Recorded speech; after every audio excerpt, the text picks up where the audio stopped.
I want you to share it with others. Don't be selfish, because I want to talk to you about shifting your focus and managing your mind and the thoughts that you have. Because when we wake up in the morning, advertisers are competing for the real estate of our minds. And what we have to do is begin to be proactive in programming ourselves rather than allowing ourselves to be programmed by the world. That's why we're told, be ye not conformed to this world, be ye transformed by the renewing of your mind. If you agree with me, I want you to put yes in the comment section. Just put yes. Make a brother feel good. and something else. See, there are things that's going to happen that's beyond our reach. And it's important that you be okay with that. That's God's business. You do what you can do, handling your business and those things that you can handle, and those things that's beyond you, you have to let go or be dragged.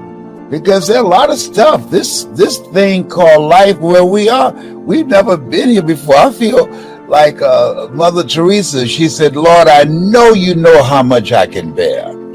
I just wish you didn't have so much confidence in me.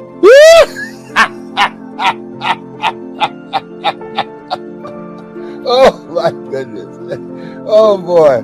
So I want to share some thoughts with you. People ask me, what do you do during tough times? How do you handle it? Well, they ask the right person. As I speak to you, I have this trophy here from Cancer Centers of America. It is a trophy that you don't want. It's called the Cancer Center Perseverance Award. Perseverance. I'm a 29-year, 4th stage prostate cancer conqueror. All right, so you don't want that award. Some awards you want, some awards you don't want. But I'm glad to get the award because I'm still here. So the question becomes, how do you do that? How do you keep a positive mindset in the face of a prognosis and say, you're on the way out? How do you deal with that? Well, number one, what's very important is to understand this, that at any given time, we have the power to choose. Choose ye this day whom ye shall serve. We have the power to choose to focus on the things that are not what we want them to be, or focus on what we can do to create the things that we want in our lives. See, because at the end of the day, life is a fight for territory. And once you stop fighting for what you want, what you don't want will automatically take over. So I deliberately, when I wake up in the morning, I'm grateful. I say I'm great and grateful. I'm still here. There are a lot of people that didn't wake up this morning. They're taking a dirt nap. Hello? So I'm grateful. I'm not in pain. You can hear my voice. I can still serve. At 77, I can still make an impact. All right? So what you have to do is face this. Every day is not going to be a good day, but there's some good in every day. So here's my challenge to you. Look for the good. I ain't playing with you. I'm coming for you right now. Look for the good because it's here. And then just take the time to savor it. What most people do, and this is crucial, they leave their minds open like a universal garbage can and taking in stuff and information that they can't do anything about. I support the Ukrainians without any question. I pray for them. I support them. I will contribute to anything to help people who are being displaced. But I will not watch the news on that. It's too negative. I'm not going to inundate my mind with stuff that does not build me up. You remember that song, Don't Let Nobody Bring Me No Bad News? If you can identify with what I'm saying up in here. My brother, I was talking to him the other day, my twin brother, and I can hear him cranking up to give me some bad news. I said, hold just a minute. I paused for a minute. I said, you know what? I'm going to circle back with you. And so he thought I hung up, and I heard him say in the background, he's not going to call me back. He's right. No!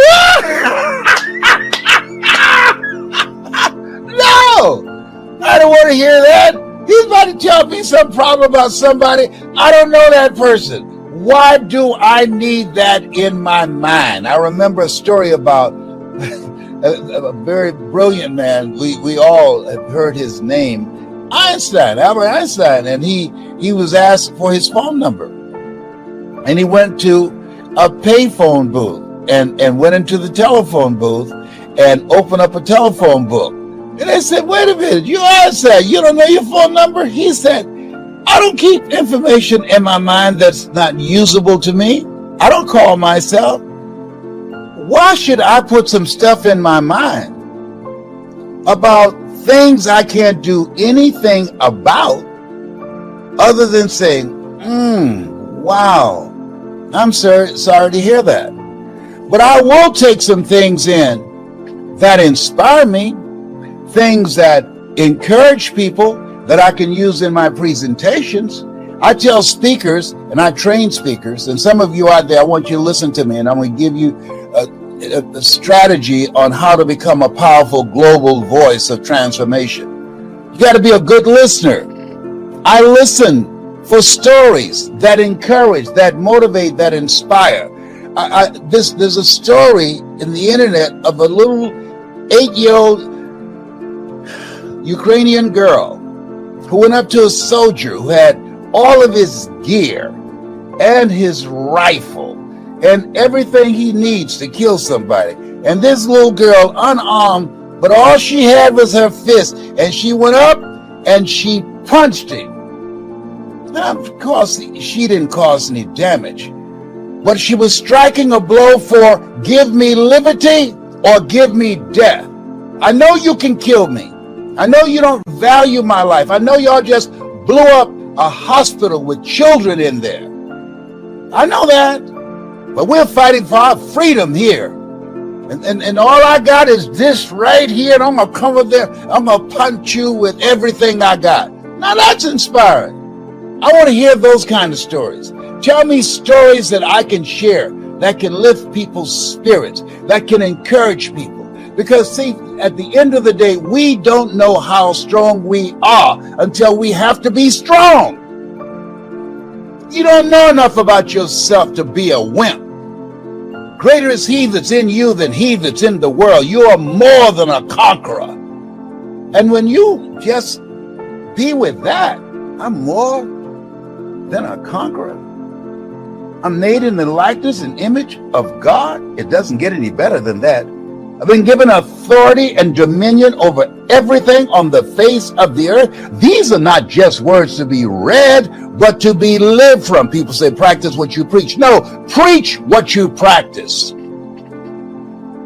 Sometimes you have to get an attitude with yourself and begin to realize we're more blessed than we give ourselves credit for being, and we must focus on that. When I get up in the morning, I have a gratitude list. I have things that I write down that I'm grateful for, that you can hear me, that I can see. I got my nephew, James, he went stone blind. My twin brother's son, blind at 38. I'm grateful that I have the ability to see and to hear, and that I can pick up my body weight. There was a period of time I was being rolled around in a wheelchair because of sciatica pain and the pain from the little C, cancer. So there's going to always be some stuff. Viktor Frankl, he talks about it in Man's Search for Meaning. He said, you either in a problem, or you just left one, or you headed toward one. Therefore, take unto you the whole armor of God. What is that armor? Faith. And faith not tested can't be trusted. Perseverance, you're going to go through some stuff. Lady, she had a car accident and her neck was broken. She said, my neck was broken, but my neck didn't break me. Although she's a quadriplegic, she's still living a productive life. She's not somewhere feeling sorry for herself. The other thing is, you got to watch who you talk to. I have a friend named Ed Foreman who just passed a few weeks ago, and it's the first seminar that I went to. Ed had something that he did, and at first I didn't get it. Ed will never ask you, how you doing? I said, Ed, why don't you ask how people are feeling? He said, because they might tell you. He said, no. He said, I just tell her, you're doing great. You look better this time than the last time I saw you. He said, I compliment him. I find something good to say because people want to tell somebody about what they're dealing with, but you want to call forth those things that be not as though they were. Do you believe that? Are you down with that? Do you understand what I'm sharing with you right now? It's a part of what we have been told, and it's something that we don't want to just hear it, but to live from that place, to stand in that place of power. I believe that we're here for a reason. And all this stuff that's happening, that God is in the midst of it. But therefore, take unto you the whole armor that we've got to stand up inside ourselves and face it head on, called life. And sometimes I have to get an attitude with myself because sometimes things get to me. Got a son who's bipolar schizophrenic. And I have to realize, hey, that's his trip. He doesn't want to take his medication. He's 38 years old. That's beyond me. That's him and God. They got to work that thing out. I'm not going to stress myself out about some stuff that I can't control. Lord, grant me the serenity to accept the things that I cannot control. Courage to change the things that I can, and the wisdom to know the difference. See, it's easy to say those nice little words when you don't have any pain in your body and your bills are paid, you're not facing foreclosure, or your relationship is working out fine and your children act like they have good sense. It's easy to say those things. But when life knocks, when life challenges you, that's when you have to pull and call on the whole armor. That's when you have to be able to understand, yea, though I walk through the valley of the shadow of death, I will fear no evil. Oh boy, this thing called life. I saw something with some actors they were talking about. Had they learned when they were younger that whatever you're going through right now, if it's bad, if it's painful, if it's tragic, guess what? This too shall pass. And whatever you're going through right now, if it's a celebration, you're happy, you are joyful, things are going great, you feel good in your body, you're physically capable to doing whatever you want to do, your relationship is working out fine, this too shall pass. What do you mean? Life is a roller coaster. Sometimes you're up, sometimes you're down. Sometimes things go well, sometimes they don't go so well. And we have the power to be an observer and not buy into it and decide, wait a minute, I'm going to find some good in this. I'm going to wrestle with this angel until I find my blessing up in here. Life is a fight for territory. And once you stop fighting for what you want, peace of mind, for your relationship, for your health, once you stop fighting for what you want, a good night's sleep, a relationship that's where you love each other and care about each other and got each other's back. Once you are unwilling to fight for what you want, what you don't want will automatically take over. I ain't playing with you. I'm telling you what I know. You have something special. And even if you don't believe me, I don't care. I'm going to say it until I get through to you. Why? Because that's my mission. I believe live your life the way you want to leave your life. And that's what I'm doing. My goal is to leave my life inspiring you, encouraging you, lifting spirits, reminding you of the greatness that you have in you, reminding you that you are a treasure, you are a masterpiece because you're a piece of the master. Oh, behave. Hello. So having said those words, I want you to know, Tyrone and I, my little squirrel friend, you have something special. You have greatness in you. Bye for now. Make it important to know what drives you and what's most important now. There are things that used to be important to me. They're no longer important. And that's why I've been doing Operation Clean Slate, getting a lot of stuff and a lot of people out of my life. I remember when I read the book, Who's the Matter with Me? I wrote down the names of the family members and friends that I communicated with most. And I asked myself the question, is this relevant? This relationship, is it productive? Is it positive? Is this relationship, does it bring the best out of me? This relationship, this energy, does it challenge me? Hold me accountable to a higher standard? People rub off on you. Academy Award winner Sidney Poitier said, when you go for a walk with someone, something happens without being spoken. He said, either you adjust to their pace or they adjust to your pace. Whose pace have you adjusted to? I want you to write this down. OQP, going forward, only quality people. I do not allow myself to be in the company of people that I know more than them. Why? If you're the smartest one in the group, you need to get a new group. No. Jim Rohn said something. He said your life is either a warning or an example. A warning of what not to do or an example of what to do. And part of what I'm saying to my children, hey, be careful about who you're around with. I remember Mama saying, Leslie, if you run around with 9 broke people, she said, I guarantee you become number 10. And so as you look at growing your practice, as you look at making a greater impact in your community, as you look at the things that you want to do, and being involved in legacy building and making the rest of your life the best of your life, we have to constantly monitor and be mindful of who's around us and what relationships that we have. People say it's not what you know, it's who you know. Not just that, it's who you know and what they know about you. Do you have the kind of reputation in the industry that people will see you as a go-to person?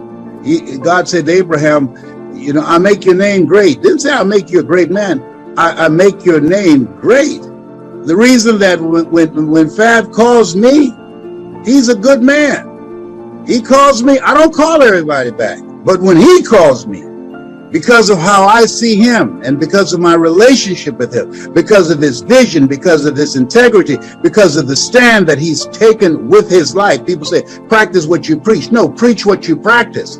And what I know about him, I'm going to answer his call. I'm going to follow up. And that's the kind of relationships going forward in and out of the pandemic that we have to continue to look for and to develop. Some of the relationships that we need to spend less time with. There's some people, if we never saw them again, it would be too soon. Yes, when I read that you earn within $2,000 to $3,000 of your closest friends, I got all my broke friends out of my life. I used to be so broke, I walked past the bank and tripped the alarm. And so this is the time you have to look at who's around me, who's the matter with you. When I think about the 3 pillars of something that would be your anchor, a foundation to drive you into the future, to live a big dream, to live a big life, a mindset, what you think about, you bring about. As a man thinketh, so is he. Dr. Carter G. Woodson said that if you can determine what a man shall think, you never have to concern yourself with what he will do. He said, if you can make a man feel inferior, you never have to compel him to seek an inferior status, for he will seek it himself. And if you can make a man feel justly an outcast, you never have to order him to go to the back door. He'll go without being told. If there's no door, His very nature will demand one. And I think that in many cases, governments and religious institutions have really unwittingly crushed the dreams and aspirations and the visions that people had of themselves. Not all, but a lot of them. And I think it's incumbent upon the individual to take responsibility, to develop yourself, to expand your mind and your vision, to seek out experiences. You know, Helen Keller said life should be a daring adventure, it's boring. And start to dream. What do you want? What do you really want for your life? I remember going to Auschwitz and walking down the halls in the Nazi German concentration camps and seeing the pictures of men and women who had dreams. And these people were exterminated. And one of the things that I heard in my mind when I reflected on a book written by Viktor Frankl, who was there, he said, if you know the why for living, you can endure almost anyhow. He talked about the people who were able to survive the inexpressible cruelties of Nazism, those who either believed in God or had someone that they loved that they were determined to see, or some cause bigger than themselves. And in my case, my goal was to buy my mother a home. That was my big dream. And that caused me to read things and to listen to things, to fuel my imagination. And then to develop my skills to becoming a voice of influence. And the other thing that's important is creating a community of collaborative, achievement-driven, supportive relationships. And it started with a man, Mr. Washington, who said, a high school teacher, someone's opinion of you does not have to become your reality. It could start with one person, and then it goes from there. I started associating with people who were doing what I wanted to do. I joined a multi-level marketing group called Best Line Products. When I heard the voice of a guy that when he spoke, it seemed like he was talking to me. I was in a hotel at a convention and Bill Bailey spoke and he was selling this dream. I didn't even know the products, but I wanted to be a part of it. And what I found, and one of the great things about multi-level marketing, is that it puts you in a community of other like-minded people. I think that's the value and the power of associations of different kinds. Associating with people who share your values, associating with people, like-minded people who have dreams, who have goals that they're working on, and being in that community. Studies indicate that one goose can fly 40% further in formation with other geese than can ever fly by itself. In fact, I'm thinking about a scientific study where they exposed some rats to electronic shock, and after they increased it, it killed them instantly. But then they put these rats in groupings with other sharks, with other rats. And then what happened was that they continued to increase the shocks of these rats, and they increased it over 10 times more. And it took far more to kill them than what it took with just one. And so there's something about being in a community of people who share your dream, who hold you accountable, who challenge you, who call you out, who can see what you can't see that you have within you, and inspire you to step up. Ebony Magazine, the late John H. Johnson, who started that with a $500 loan from his mother. And he said something in his book called Making It Against All Odds. There's no defense against an excellence that meets a pressing public need. And I suggest to you, one, work on yourself. To me, I think there are three pillars of what's required in order to carve out your place in this global economy. There are many steps, but there are three that I think that's indispensable. One is working on your mind. Be ye not conformed to this world. Be transformed by the renewing of your mind. The second is of having a mindset and willing to discipline yourself, to make the sacrifice, to engage in ongoing self-study for self-growth and development, developing your communication skills. I can hear Mr. Washington now say, Mr. Brown, develop your communication skills, because once you open your mouth, you tell the world who you are. Nelson Mandela said, if you speak from your mind, you speak in a language that a man can understand. But when you speak from your heart, you speak in his language. And so my goal in teaching people how to create mass appeal, how to change lives, that you have to change yourself. It starts with you. And then you begin to see from your experience how you can begin to impact and influence others and be a voice of change. And that ability really will allow you to carve out a place for yourself in the marketplace. And the methods and the techniques, the simplicity of how you language what you say. Einstein said that genius is the capacity to take the complicated and make it simple. And so when you are creating change and mass appeal, keeping it simple, but being the message that you bring, and loving it, and standing in your power, and realize that you're here for a reason. I believe to make a difference. I believe to do a great work. I believe to live a life, as Jim Rohn said, when you live your life, he said, your life can be either an example or it's a warning of what not to do, or an example of what to do and what's possible. 85% of them reach their goals because of their attitude, 15% because of their aptitude. Now, to me, that was big, because I was in special education. I was labeled educable mentally retarded. So I said, whoa, that means I don't have to be the smartest guy in the room. That if I have a winner's attitude, that I've got a shot, that I could make it, that I don't have to live a life of being average. I wanted to live a life of meaning, of purpose. Being adopted, I wanted to do something for my mother.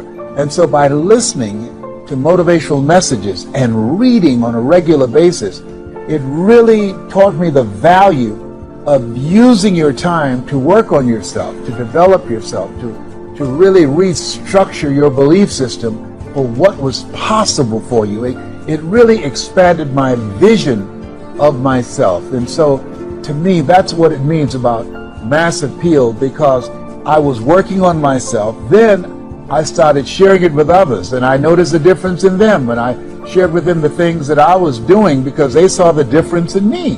And it's been said that a career is something you love so much you do it for nothing, but you do it so well that people will pay you to do it. So as I talked with and shared with my friends what I was doing and what was possible for them, I eventually evolved into this life of where I am. And as a result, I carved out a market for myself. And because this is my passion, this is what I've spent the majority of my life doing, I've developed a level of expertise, a level of strength and power and reputation in this area that created a demand for myself. To me, one of the most important things and the first step in changing lives is to have a program for yourself. When I started on this path, that was what my goal was to change me, given my circumstances. I think that, psychologists say that we create a mental blueprint between the ages of 1 and 5, that between that time, we determine what's available for us and what's not available for us. And so, given my circumstances, being born in an abandoned building on a floor in a poor section of Miami, Florida, I became interested in a path of developing myself. I remember shining the shoes of Mr. Swiderski, this man that my mother worked for, very wealthy on Miami Beach. She cleaned his home and she cooked for the family and kept the children. And he listened to motivational messages unbeknownst to me. That was programming my mind, and it created a thirst within me to get on this path. I remember listening to Earl Nightingale, who said, you don't get in life what you want, you get in life what you are.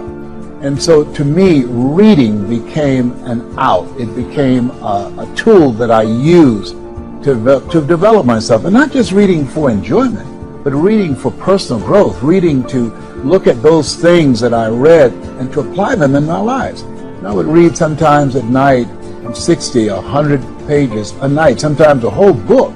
And then I would underline the book and I would think about them, I would memorize them, and then I would apply them. I would try them out. Because one of the things he said, they did a study of some top achievers and leaders around the world, over 3,000, to find out what was the common denominator among them that enabled them to reach their goals. Now I want you to write this down. Resilient, purpose-driven mindset. Resilient, purpose-driven mindset. That with all the stuff that's going on, with all of the confusion from from the scientific community, from the leadership, from the presidency on down. It has collateral effect. And there are so many people that's confused. You wear the mask or you don't have to wear the mask. So if you have the coronavirus, you need to wear the mask so you don't give it to somebody else. And if you have it, you should stay in the house. They got all kind of things. If you make love, you should have the mask on. That is not romantic to me. You know, I say, wait a minute, y'all coming all up in the bedroom. Okay, baby, put your mask on. Well, I'm going to kiss you with my mask on. Oh, hey, whatever. But all kind of confused, you know, all this stuff going on. And you could die from talking to somebody with a mask that's held under their nose. You know why my hair is like it and I'm looking like Kid and play like Kid from House Party? Because my barber, he likes to wear his mask like this. I said, man, put your mask on, all right? I told him. So he does this. Man, hey, hello. Habla español, English? What? Come on, have I told? Put your mask on, cover your mouth. I know your breath kicking like Bruce Lee, but cover the nose too. It's, I mean, about to make me lose my mind over this. I decided I'm not going through that. I'm not going through that. I'm not coming out the house till 2027. And I work on myself. I got some new squirrel friends. I'm bilingual. I speak squirrely. And I listen to motivational messages first thing in the morning. You want to listen to my voice. Go on YouTube. Find Les Brown speaking in the Georgia Dome. Find Les Brown. It's possible. And I tell the story about the bamboo tree. Find Les Brown getting unstuck. And I talk about Chicken Man. Listen to things. Listen to me. Listen to things that can build your mental resiliency. You want to have a resilient, purpose-driven mindset that will focus your mind on the goals that you want to achieve, on the things that you need to do to reinvent yourself, to rethink your life, to see whether or not you're on the path to becoming the next greatest version of yourself. And in order to get through this time, I mean, sometimes I when I wake up in the morning, I said, this is still not a dream. This is crazy. People, I'd like to come by and see you. Is that right? Okay, I'm on the first floor. We can talk through the window. Come on. I mean, just think about this. Every day when I see people with masks on looking outside my window, seeing the squirrels jumping from one tree to the other, they never lose their footing. That's why I learned squirrely. Tyrone, he's leading everybody. He's introducing everybody to me. He's the most motivated squirrel in my neighborhood. Les Brown is about to do his StreamYard or another Zoom. My kids say I've been in the house too long. I'm suffering from cabin fever. Whatever. So read 30 to 40 pages of something positive every day. Drill yourself. You say, well, I've listened to it. No. Listen to it until you're manifesting results. Faith comes by hearing and hearing and hearing. So in order to develop that resilient, purpose-driven mindset, you want to listen to the messages over and over, take notes on things that jumps out for you, and become the embodiment of it, and develop that kind of mindset and how you carry yourself and how you face this thing called life. Faith not tested can't be trusted. So you got to have faith in yourself. But we're being tested right now. If you've never been tested, listen to me. No test, no testimony. Faith not tested can't be trusted. It's easy to have faith when things are going great. When the kids are acting like they have good sense. When you have a job, you have money, you have your health. Whoa, no big deal then.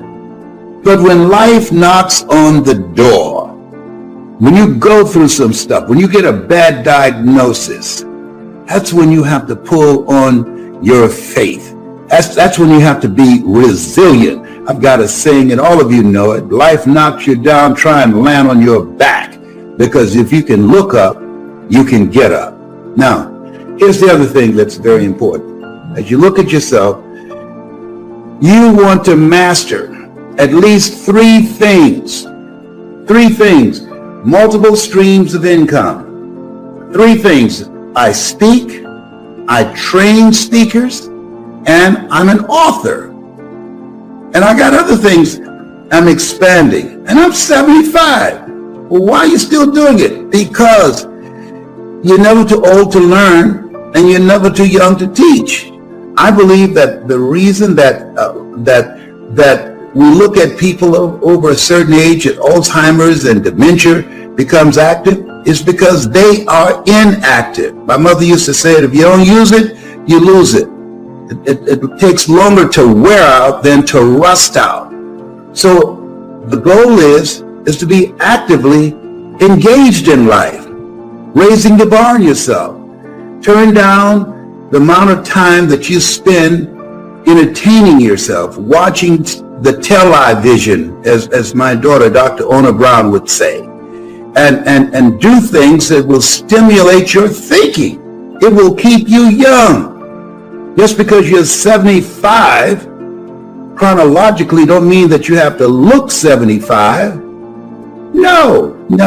And so I decided, just because I'm 75, you're not going to count me out. I'm still here. I'm going to be engaged in this thing called life, because I have not done my best work yet. You have not done your best work yet.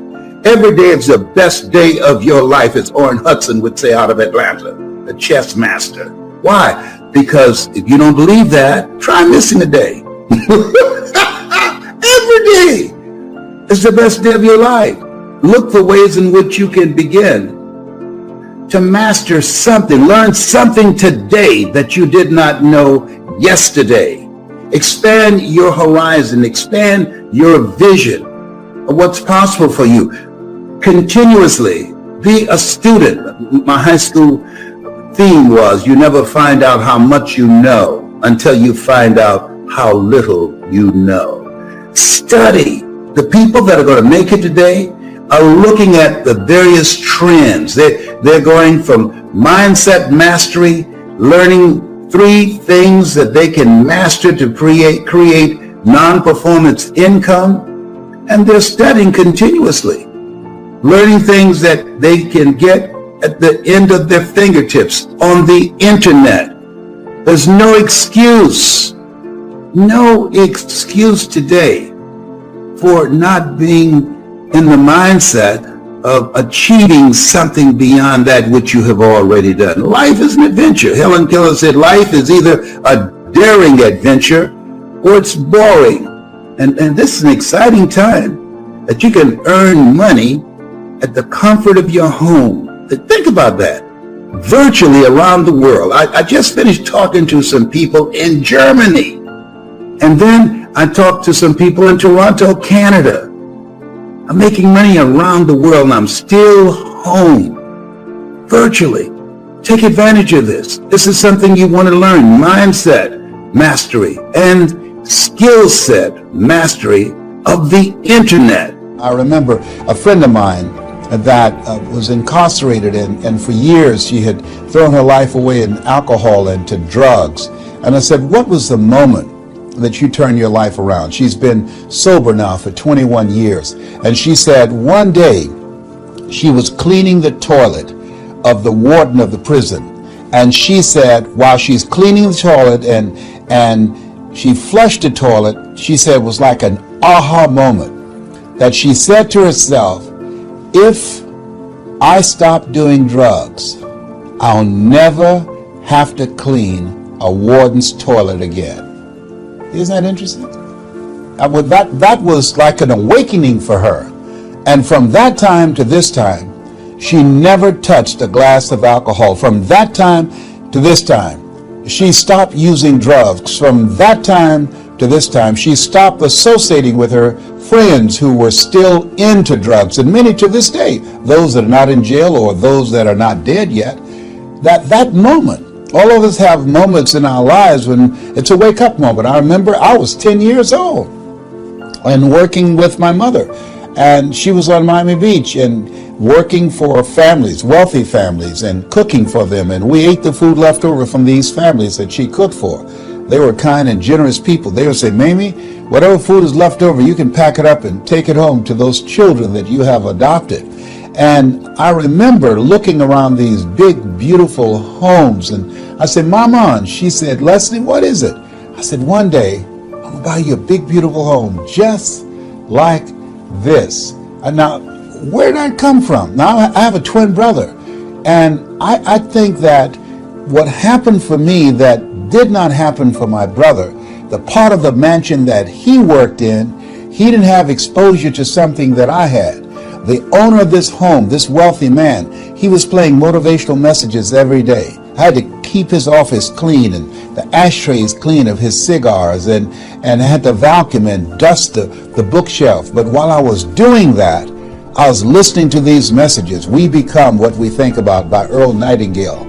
All of us are self-made, but only the successful will admit it. Always strive to get on top in life, because it's the bottom that's overcrowded.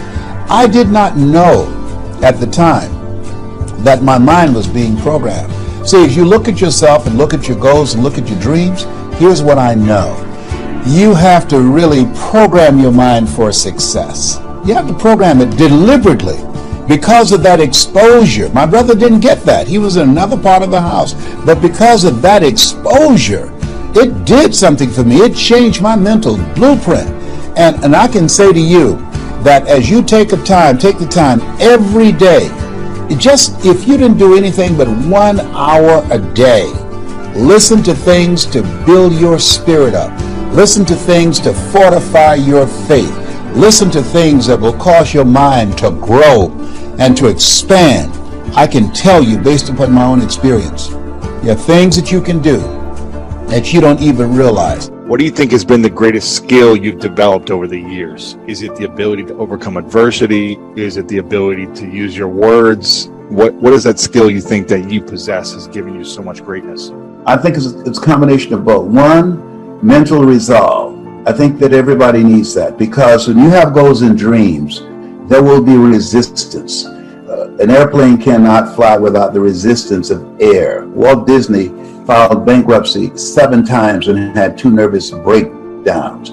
That when you have goals and dreams, the book of life says, think it not strange that you face the fiery furnaces of this world. You will, not you might, you will have tribulations.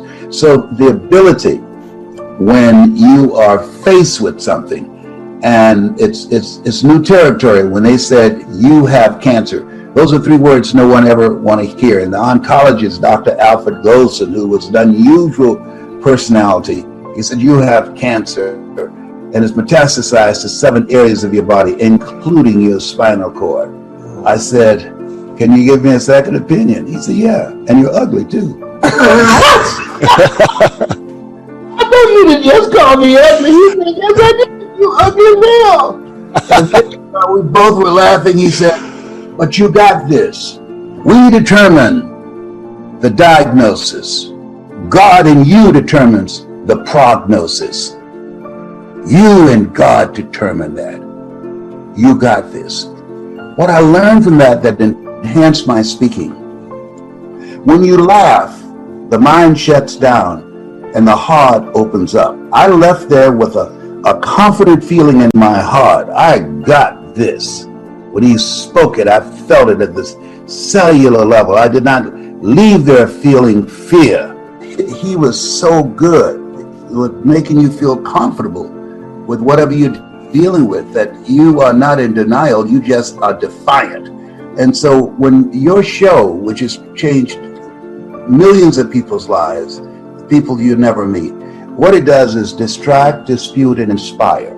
How we live our lives is a result of the story we believe about ourselves. What you do is distract them from what psychologists call their self-explanatory style. And through the process of your own example, your own vision of yourself, the guests that you have, the interviews that you have, you dismantle their current belief system. Be ye not conformed to this world. Be transformed by the renewing of your mind. You are renewing minds, expanding their vision beyond their indoctrination and mental conditioning. And you ignite their spirit where they decide to create a new chapter in their lives. That's what you do as a speaker and as a host. And people who watch and listen to your program right now in America, before the coronavirus, suicide rate increased by 39%. And children between 5 and 11, it has tripled. How do you decide at 5 to take your life? And now it is soaring, the suicide rate. So what you do with this program, you're giving people hope. When there's hope in the future, that gives a person power in the present, that they can get through it. They might not know how they're going to do it, but they have the mindset. Robert Schuller said, tough times never last, but tough people do. And so that you share with them a voice of transformation, because, and I share this with speakers that I train, who you are behind the words that you speak are more important than the words.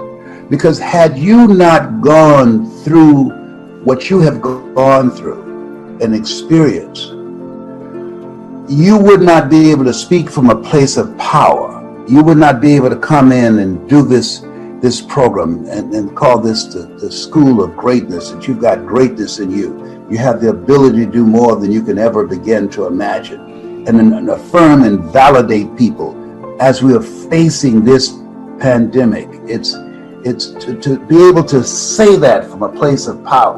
The spirit of who you are comes through your words, and people feel that when you speak, and they hear it, your sincerity, your genuineness. And that's why your program is popular, because you impact people, because you know a thing or two, because you've seen a thing or two. I appreciate that. It's interesting you talk about suicide rates increasing. Unfortunately, I was going on a drive to San Francisco over the weekend, taking my girlfriend up the coast of California, and she'd never seen it.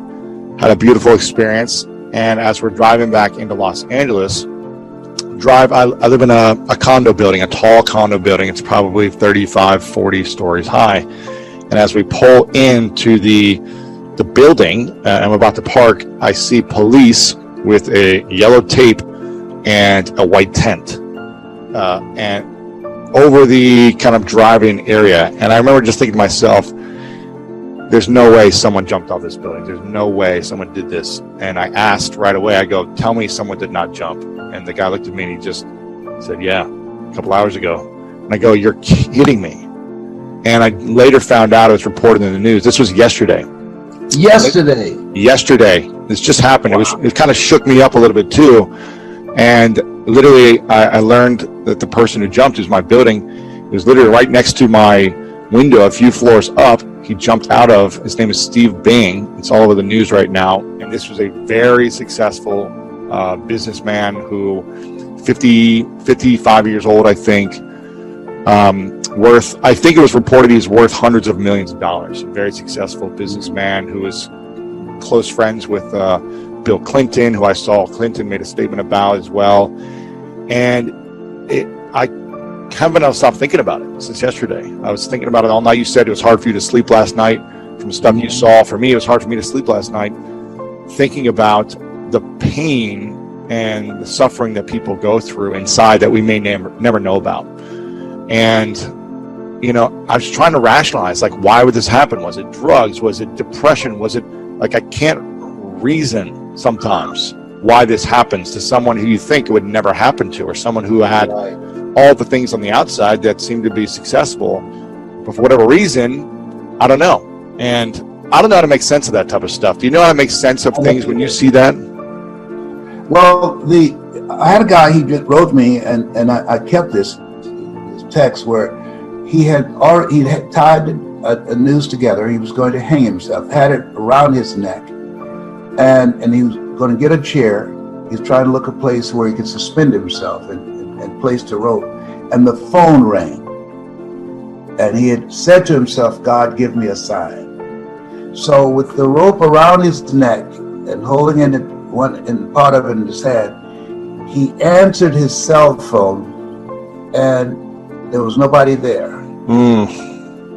And he took that as a sign, and he said in that moment, he was listening to me, and he remembered a statement I made that life is God's gift to us, and how we live our lives is our gift to God. And Wow. he asked himself, why would I throw my life back in God's face? I was talking about the fact that we were chosen, 1 out of 400 million sperm, that you are a masterpiece because you're a piece of the master. And he said, I kept saying to myself, I'm a masterpiece. I'm a piece of the master. And he talked himself back from those suicidal thoughts. He really didn't want to die. He wanted to stop the pain that he was experiencing from the breakup of the relationship, from the loss of his job, from what he felt his life had the rug snatched out from under it. He's among those 40,500,000 people who have lost their jobs in the coronavirus economy. And so that's why what you're doing is so important, because when you go through an experience, you have the school of greatness. Not elementary school, high school, college. No one is saying to people, you have greatness in you. In those type of structures, even in church. And so the reason that I advance with that, the Book of Life says, greater is he that's in you than he that's in the world. That you have greatness within you. That when Mr. Leroy Washington, when I was so captivated by this man's oratorical skills, he was a speech and drama teacher, and he asked me to do something. You know the story. He wanted me to go before him and read a script really before the class. And I said, sir, I can't do that. I'm not one of your students. And he said, do what I'm asking you to do anyhow. I said, I can't, sir. And the other students started laughing, saying, he's Leslie. He's got a twin brother, Wesley. Wesley is smart. He's DT. And he asked, what's DT? He's the dumb one. And I said, I am, sir. And he said, don't you ever say that again. Someone's opinion of you does not have to become your reality. And he did that. I was startled. Because my mother said, sticks and stones can break your bones, but words can never hurt you. But words can hurt you, and very deeply. And when he said that, someone's opinion of you does not have to become your reality. I remember going to my next class, and between classes, I kept saying that to myself. Someone's opinion of you does not have to become your reality. As I was going home, and what they think about me, I don't have to be that. It's not what they called me, it's what I answer to and what I call myself. Dang. That Love was an interrupting moment. Wow. That's how and then the other thing he said, develop your mind. Next thing he said, practice OQP, only quality people. Surround yourself with people that you can learn from. People that have more than you, people that will help you to grow mentally and emotionally and financially and spiritually. And the next thing he said, which is the master key to opening up new worlds for you, is your ability to communicate. Because once you open your mouth, you tell the world who you are. And I believed him, and I followed that.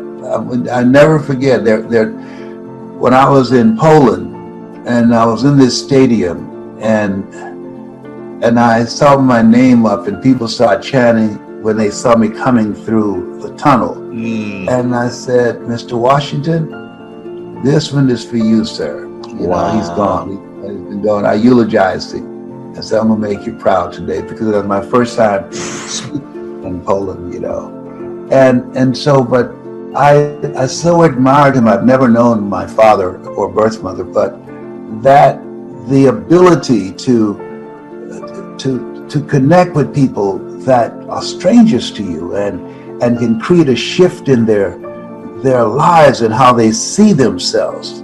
To have that sacred opportunity to share your story and distract, dispute, and inspire them to realize, as the play Lion King, Simba, you're more than that which you have become. That's what you do every day, up in here. I remember last time we talked, you said you wanted to really leave a legacy by teaching other people how to speak. Other than Walgreens and Publix, and we will drive you there. You don't need to be behind the wheel. I said, I'm not that old, so I'm being very, very disciplined and keeping myself out of harm's way. That's good. That's good. Keep my mask. That's good. Doing all the stuff that we need to do. Common sense.